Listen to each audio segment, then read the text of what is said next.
الصلاۃ والسلام علیک یا سیدی یا رسول اللہ وعلی آلک و اصحابک یا سیدی یا حبیب اللہ۔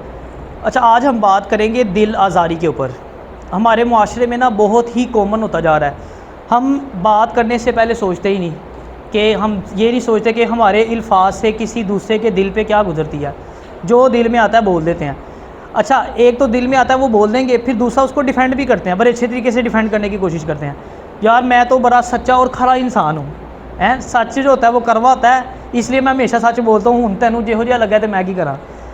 حالانکہ دیکھیں نبی پاک صلی اللہ علیہ وسلم سے زیادہ سچا تو کوئی نہیں تھا، آپ سے زیادہ میٹھا تو کوئی نہیں تھا، تو ہم کس چیز کی کرواہٹ نکالتے ہیں، کس کو ہم فالو کرنے لگے ہوئے ہیں؟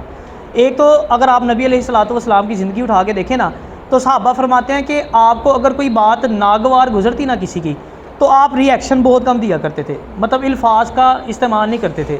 کہتے ہیں ہمیں آپ کے جو فیس ایکسپریشن تھے نا، اس سے ہمیں آئیڈیا ہوتا تھا کہ آپ کو یہ بات بری لگی ہے۔ ہم کیا کرتے ہیں، فوراً ہی ایکشن دیتے ہیں نا، الفاظ سے اگلے کی تو جو ہے نا وہ عزت کی دھجیاں اڑا دیتے ہیں۔ تو ایک تو آپ ری ایکشن کم دیتے تھے اگر بات بری بھی لگتی تھی، اور اگر اصلاح کرنا پڑ جاتی نا تو ہم کیا کرتے ہیں، اگر ہم نے کسی کی اصلاح کرنی ہو نا، چونک میں کھلار کے 4 بندوں کے سامنے پہلے اس کو ذلیل کرتے ہیں۔ اگر کسی نے کوئی نماز میں کوئی مسٹیک کر دی، ادھر آئے گا بچوں، سارے بچوں کے سامنے بیٹھ کے اس کو سمجھا رہے ہوتے ہیں۔ یار مقصد تو دروازہ کھٹکھٹانا ہوتا ہے نا، دروازہ توڑنا تو نہیں ہوتا نا۔ ایک تو بولتے ہوئے بھی اپنا دھیان رکھیں کہ ایسے الفاظ نہیں استعمال کرنے جس سے کسی کا دل دکھے، اور اگر کسی کی اصلاح بھی کرنی پڑ جائے تو اس کو طریقے کے ساتھ۔ جب نبی علیہ الصلوۃ والسلام نے کسی کی اصلاح کرنی ہوتی تھی نا، وہ اس طرح بائی نیم لے کے اس طرح نہیں کہتے تھے کہ جس سے کسی کی دل آزاری ہو یا کسی کا دل دکھے، کسی کے سامنے انسلٹ ہو جائے۔ آپ اجتماعی طور پہ اصلاح فرماتے تھے، یعنی مثال کے طور پہ آپ نے کہہ دیا کہ جی فلاں شخص جو ہے یا کچھ لوگ جو ہیں وہ ایسا کرتے ہیں، ایسا نہیں کرنا چاہیے۔ اب اس طرح دیکھو، مجمع میں بیٹھے ہوئے جس بندے کے بارے میں بات ہو رہی ہے وہ بھی سمجھ جائے گا۔ جیسے آپ سب بیٹھے ہوئے، اگر کسی کو میں نے کوئی وضو کرتے وقت کوئی مسٹیک دیکھ لی ہے، اگر میں یہاں آ کے بات کرتا ہوں، میں کہتا ہوں یار کچھ بچے ہوتے ہیں وہ اس طرح وضو کرتے ہیں، ایسے نہیں کرنا چاہیے، تو ایک تو آپ کی اصلاح بھی ہوگی، آپ سمجھ جاؤ گے۔ ظاہری بات ہے اگر آپ نے ایسی مسٹیک کیا، آج آپ کر کے آئے ہو، میں نے آپ کو مغرب کے ٹائم دیکھا، عشاء کے ٹائم میں آپ کو سمجھا رہا ہوں، تو آپ سمجھ جاؤ گے کہ سر میرے بارے میں بات کر رہے ہیں۔ اصلاح بھی ہوگی آپ کی، آپ کا دل بھی نہیں دکھا، کسی کے سامنے آپ کی انسلٹ بھی نہیں ہوئی۔ یا کوئی فار ایگزامپل بزرگ بندہ ہے، اس کو میں اسی طرح سمجھاتا ہوں آپ سب کے سامنے، وہ کتنا برا فیل کرے گا کہ یار میری اتنی ایج ہو گئی ہے، اگر مجھ سے کوئی غلطی ہوئی سارے بچوں کے سامنے مجھے اس طرح کرنے لگا ہوا ہے۔ تو اس چیز کا دھیان رکھنا ہے۔ دل آزاری اتنا سخت گناہ ہے کہ آپ سوچ بھی نہیں سکتے۔ اگر ہمیں اس چیز کا اندازہ ہو جائے نا کہ اللہ اپنے بندے سے کتنی محبت کرتا ہے، تو کسی کی جرت نہ ہو کہ وہ کسی کا دل دکھائے۔ ہم 1 منٹ میں کسی کا دل دکھا دیتے ہیں۔ یار آپس میں ہم دیکھ لیں، اگر فار ایگزامپل میرا آپ کے ساتھ بہت کلوز ریلیشن ہے، ٹھیک ہے، اگر کوئی آپ کے بارے میں بات کرے گا مجھے تکلیف ہوگی کہ نہیں ہوگی؟ تو اللہ تو 70 ماؤں سے زیادہ اپنے بندے سے محبت کرتا ہے۔ 70 کا ورڈ سمجھتے ہیں آپ؟ عربی میں 70 کی جو ٹرم ہے کس مقصد سے یوز کی جاتی ہے؟ اس کا مطلب ہے ان لمیٹیڈ۔ ہم 70 کو 70 سمجھتے ہیں، جب ہم ورڈ یوز کرتے ہیں کہ اللہ 70 ماؤں سے زیادہ پیار کرتا ہے، تو ہم سمجھ رہتے ہیں اس کا مطلب 70 ہے، ٹھیک ہے نا، 70، لیکن اس کا مطلب 70 نہیں، یہ ایک ٹرم یوز ہوتی ہے جس کا مطلب ہوتا ہے ان لمیٹیڈ۔ اب ان لمیٹیڈ میں وہ کتنا ہے یہ نہیں کوئی جانتا۔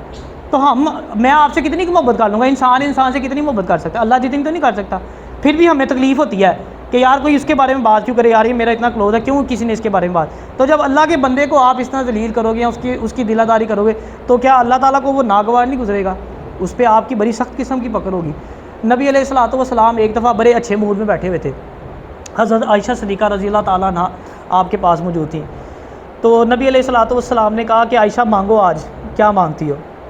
تو آپ نے دیکھا کہ یار موقع تو بڑا اچھا ہے، آپ نے کہا کہ جو مانگو، تو ظاہری بات ہے میں نے جو مانگنا ہے نا وہ ملنا ہے۔ آپ نے کہا اچھا میں کیوں اپنے والد صاحب سے مشورہ نہ کر لوں؟ آپ نے کہا ٹھیک ہے کوئی بات نہیں، آپ مشورہ کر لو۔ آپ حضرت ابو بکر صدیق رضی اللہ تعالیٰ عنہ کے پاس گئیں۔ آپ نے کہا کہ اس طرح نبی علیہ الصلوۃ والسلام بڑے اچھے موڈ میں ہیں اور آپ نے کہا کہ مانگو جو مانگنا، تو میں کیا مانگوں؟ تو انہوں نے بڑا پیارا جواب دیا، انہوں نے کہا کہ اللہ تعالیٰ نے نا معراج کی رات نبی علیہ الصلوۃ والسلام کو کچھ راز کی باتیں بتائی تھیں، اور آپ نبی علیہ الصلوۃ والسلام سے کہو کہ ان میں سے ایک بات ہمیں بتا دیں۔ آپ آئیں، آپ نے اس طرح آگے بات کی تو نبی علیہ الصلوۃ والسلام مسکرانے لگے، بات جو راز کی تھی، لیکن کہا کہ عائشہ میں نے تمہیں کہا ہے تو پھر اب میں تمہیں بتاؤں گا کیونکہ میں نے تم سے وعدہ کیا ہے۔ تو نبی علیہ الصلوۃ والسلام نے ارشاد فرمایا کہ اللہ پاک نے معراج کی رات مجھے یہ راز کی بات بتائی کہ جو کوئی مسلمان کسی کے دل میں خوشی داخل کرے، کسی مسلمان کے دل میں، یعنی اس کو خوش کرے، تو وہ سیدھا جنت میں جائے گا۔ آپ بڑی خوش ہوئی، کیونکہ یہ دیکھیں نا بڑی یہ کامن سی بات ہے، آپ چھوٹی سی بات پہ بھی کسی کو یار آپ کسی کی طرف مسکرا کے دیکھ لو، وہ اتنے میں خوش ہو جاتا ہے۔ کوئی اسٹوڈنٹ اس طرح اندر آتا ہے تو میں اس کی طرف مسکرا کے وارملی اس کو ویلکم کرتا ہوں، وہ اتنے میں خوش ہو جائے گا، خوشی داخل ہوگی اس کے دل میں، اتنے سے ہی اللہ نے کہا کہ وہ جنت میں داخل ہو جائے گا۔